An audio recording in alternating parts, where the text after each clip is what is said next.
টাকার গুরুত্ব তখনই বোঝা যায় যখন আপনার আদরের সন্তান দোকানে দাঁড়িয়ে একটা খেলনা পছন্দ করে আর আপনি সেটা কিনতে ব্যর্থ হয়ে যান। টাকার গুরুত্ব তখনই বোঝা যায় যখন শ্বশুরবাড়িতে গিয়ে বুঝতে পারেন আপনার তুলনায় অন্য জামাইকে বেশি আদর আপ্যায়ন করা হচ্ছে, কারণ সে কিনা ধনী। টাকার গুরুত্ব তখনই বোঝা যায় যখন আপনার স্ত্রী ছোট ছোট ইচ্ছেগুলো আপনি পূরণ করতে পারেন না, আর তার জন্য আপনাকে উঠতে বসতে খোঁটা দেয়।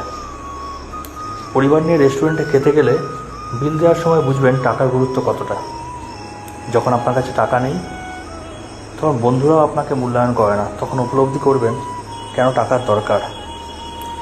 যখন দেখবেন আপনার টাকা নেই সেই কারণে আত্মীয়স্বজনও আপনার সাথে দূরত্ব বজায় রাখছে, তখন স্পষ্ট হবে আপনার কাছে টাকার মূল্য।